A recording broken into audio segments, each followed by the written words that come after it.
ABC 10 breaking news now. Breaking news tonight involving the deadly Esparto fireworks explosion. Good evening. Thank you so much for joining us. I'm Alex Bell. At least 3 people tied to the explosion in Esparto have now been arrested. The Yolo County District Attorney will announce indictments tomorrow. Jail records show former Yolo County Sheriff's Deputy Samuel Machado is in the Sutter County Jail being held on no bail. His wife Tammy was also arrested and released on bail. Together, they own the property where the explosion happened on July. Craig Cutright is also under arrest at the Yolo County Jail. We are reaching out to the Yolo County District Attorney's Office and the Sheriff's Office for more details involving the arrest. We'll have more coming up on Late News tonight at 11. Also tonight, a multi-million-dollar hospice fraud scheme has unraveled. California Attorney General Rob Bonta announced 21 people have been charged in a $267 million case. This comes as the state continues to be criticized over hospice fraud. ABC 10's Jeannie Nguyen explains the details of the bust and also what California Republicans are demanding. We filed felony criminal charges against 21 suspects, including healthcare fraud, money laundering, and identity theft. On Thursday, Attorney General Rob Bonta announced a major hospice fraud takedown involving $267 million Bonta says was taken from the state. The investigation led to 5 arrests at 10 Southern California locations and more than $750,000 in cash seized. Bonta explains how this scheme worked. Purchase personal identifying information for people who live outside of California on the dark web, and then enroll them into covered California, posing as California residents. Straw owners then bought up a number of hospice companies and began billing Medi-Cal for non-existent services. This comes as the state faces ongoing criticisms for not doing enough to stop hospice fraud. Now Republicans here at the state capitol are calling for change. I think it's interesting that Rob Bonta has not been concerned about fraud at all until now. Until it's been exposed. Republican Assembly member Alexandra Macedo has been posting online about hospice fraud in the LA area, calling on Governor Gavin Newsom to act. And don't let Gavin Newsom lie to you. He could have stopped this, and he didn't. Assembly Republicans are even calling for a special session to look into multiple California programs to identify ongoing fraud. We want to have oversight hearings with all these agencies, where we've found this fraud. Going back to the EDD when we had over $30 billion of fraud, in the system. The governor's office posted on X saying a special session is unnecessary, adding that California has been fighting fraud long before President Trump. Officials also say the state's hospice fraud task force, created in 2022, has revoked more than 280 hospice licenses in the past 2 years, with another 300 providers under investigation. In Sacramento, Jeannie Nguyen, ABC 10.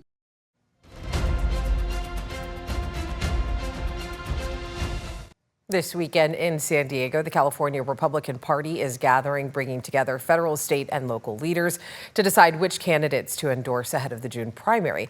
Now, the key race, of course, is the race for California's next governor, something we've been following very closely. But the big question heading into the weekend is, will the party unite now that President Donald Trump has weighed in, endorsing former Fox News host Steve Hilton over Riverside County Sheriff Chad Bianco, both the leading Republicans in the crowded race for governor?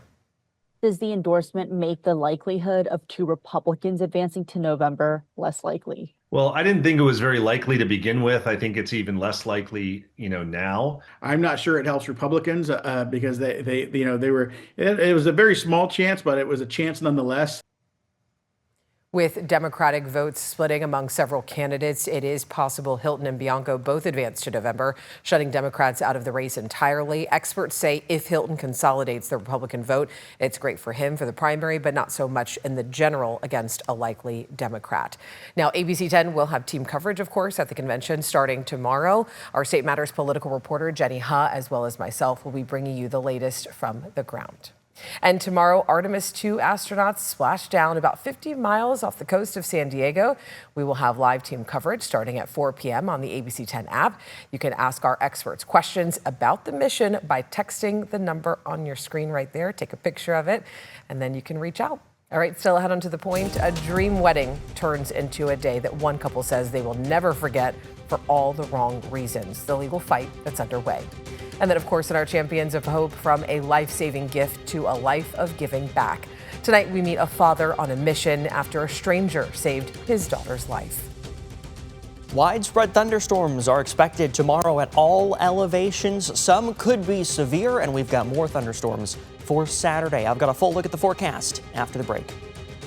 All right, a little bit of a shakeup in our weather here. Let's bring in meteorologist Brendan Minchef. I see the radar screen already moving. It's coming in. Yeah, already moving. We've got a few thunderstorms out there right now. We're going to have some more in the foothills as the evening goes on, and then tomorrow widespread thunderstorms at all elevations. So this is what it's looked like over the last hour. Let's zoom in towards Stockton right now, where we've had a storm roll through. Started to weaken. Now it's kind of redeveloping a little bit just to the northeast of 99 and just to the southeast of Lodi. So that's a storm that we're watching there. Not severe, but there is some lightning with it. Now we're also seeing some more storms starting to pop up in Stanislaus County. So right along 99 towards Modesto, Patterson's got a thunderstorm right now. Turlock's got a thunderstorm. And before too long, Waterford along 132 is going to have a thunderstorm coming through as well. The other place that we're watching is even further south into Merced and Madera counties. We've had some severe warned storms, plenty of lightning. At one point, one of those storms was tornado warned.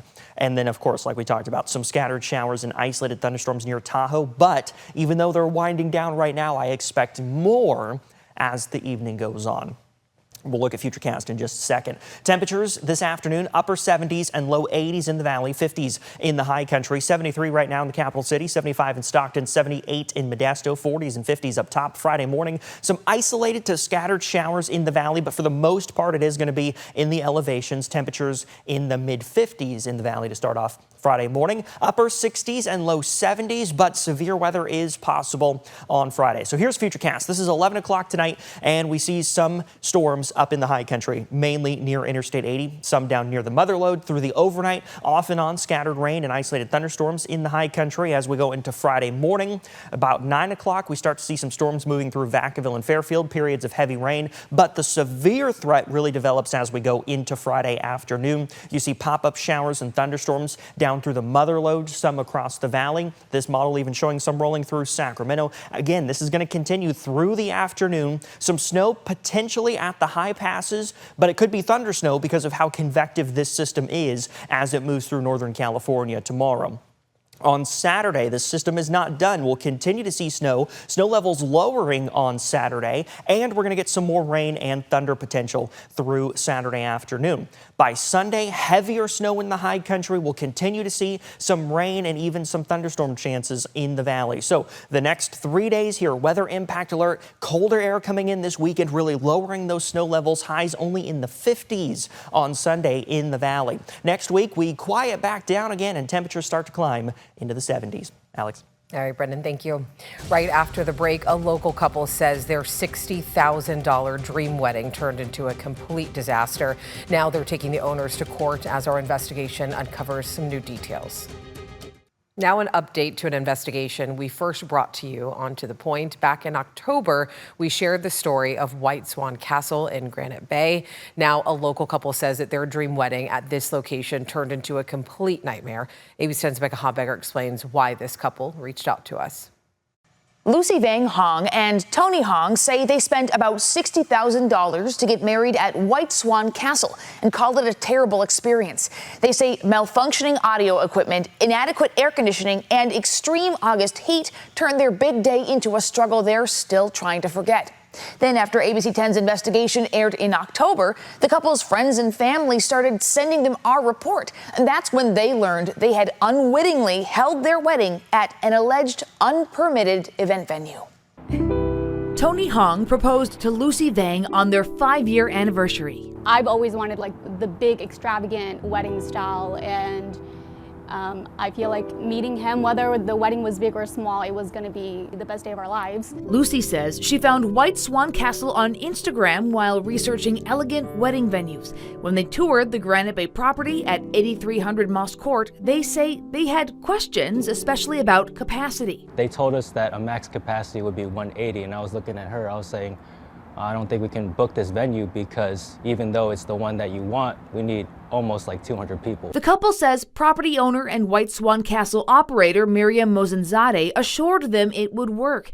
Their contract listed 195 guests. Tony says he also asked about air conditioning for the August wedding. I texted Miriam asking her if the AC would be adequate. She assured us that it would house the guests comfortably as long as we kept the doors and windows closed. The couple tells ABC 10 they paid nearly $60,000 for the venue and subcontracted vendors, including a DJ, wedding coordinator, and bartenders. August 2nd, 2025 arrived. Their ceremony was scheduled for 3 p.m. with a photo shoot starting at noon. The temperature outside that day was in the upper 80s into the mid-90s. And immediately for our first look, we're like profusely sweating.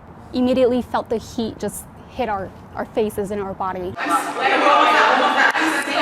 They say they repeatedly asked the wedding coordinator about the AC. The wedding coordinator, I asked her, is the AC on? And she mentioned in the video, it's on downstairs, but not up here where the stairs were. Is the AC not on? The AC's on downstairs, not up here. So in good faith, again, we said, okay, maybe they just turned the AC on not too long ago. Maybe it takes time for the AC to really cool down the whole building. But the couple says the indoor temperature didn't improve. Then came the outdoor ceremony as Tony walked down the aisle with his mother.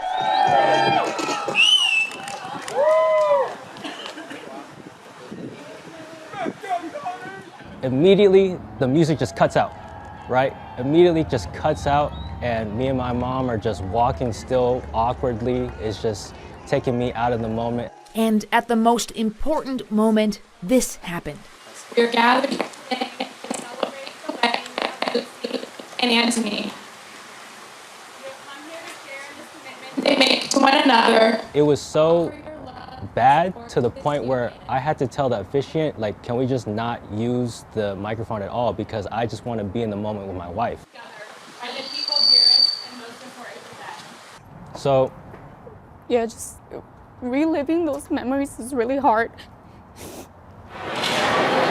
After the ceremony, the nearly 200 guests entered the venue for the reception, where the couple says the air conditioning hadn't cooled anything down. inside that venue alone, it felt like they were cooking alive. The couple says the wedding coordinator and Mozinzadeh told guests to keep windows and doors closed so the AC could work, but complained the heat was becoming unbearable. They're starting to say stuff about like feeling like suffocation, and they had to physically open the doors. Tony says his 97-year-old grandfather, who uses a wheelchair, was among those struggling. Tony's grandfather felt like he was going to pass out. The couple says many elderly guests left early. I'm just sitting there, sweat dripping down my nose, asking myself, did I really pay nearly $60,000 just to feel like I'm publicly humiliated in front of all my friends and family? We didn't want to look mad or disappointed, so we tried to put on a face, but it was really hard. After the wedding, they contacted Mozinzadeh about their concerns. At first, Miriam was sympathetic because she thought we were talking about the DJ on its own. But when we started bringing up the heat, she became very unresponsive, right? She stopped like picking up our phone calls. She stopped answering our texts. The couple sent multiple emails requesting a private resolution by August 16th, 2025. They say White Swan Castle responded on that deadline. They basically denied all of our allegations. They also later admitted that they can't regulate the temperature inside due to the castle's architecture. The couple says White Swan Castle is also withholding their $2,500 security deposit, claiming a guest broke a sink and guests smoked outside designated areas.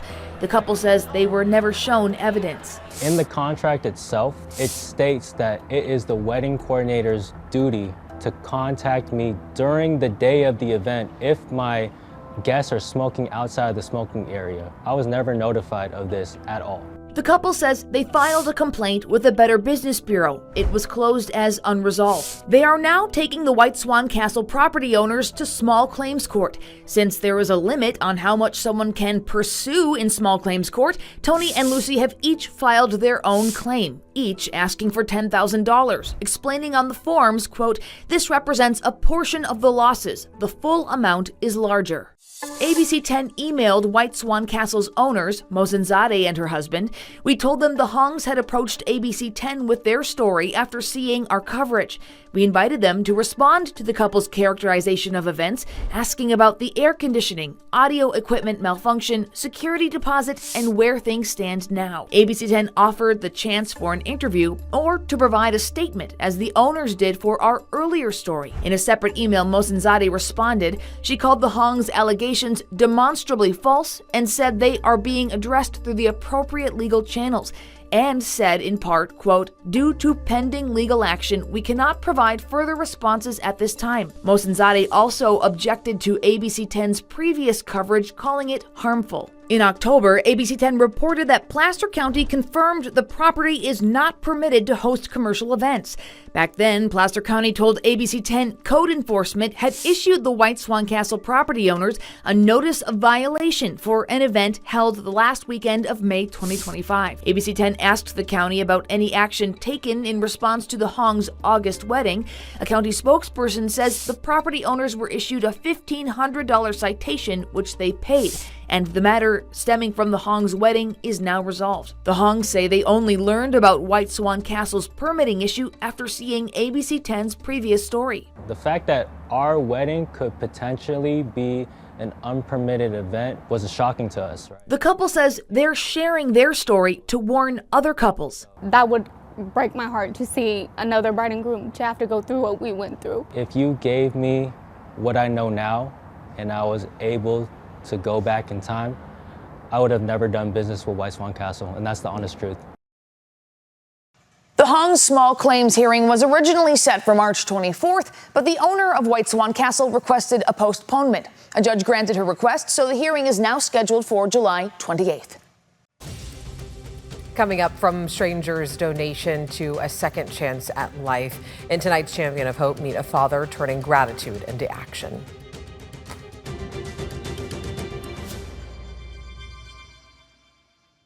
From neighbors helping neighbors to inspiring acts of kindness, each week we are sharing stories on people making a difference. Tonight in our Champions of Hope, we introduce you to Scott McGregor.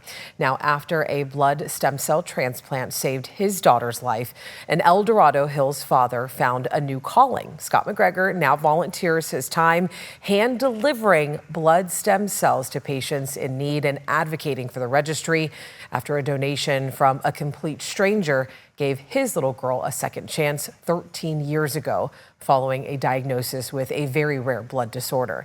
Now he's taking that mission to Capitol Hill, pushing a bipartisan bill to reauthorize and expand the National Transplant Program. The need is urgent because between 2020 and 2024, more than 8,600 Californians searched for a life-saving donor. And today, McGregor gave an update on his daughter. She's doing incredibly well today, and we owe it to the NMDP, the registry that helped find that donor that saved her life, and this young man right here, who is her donor, who just happened to sign up at of all places, a Cincinnati Reds game. He swabbed his cheek. A year and a half later, after he joined the registry, he gets a call saying, "Hey, we think you match a little girl." And that little girl happened to be my little girl. He donated some cells that came on a plane to California. And fast forward, we are 12 years since her transplant. She's now 20 years old and is completely cured of that disease.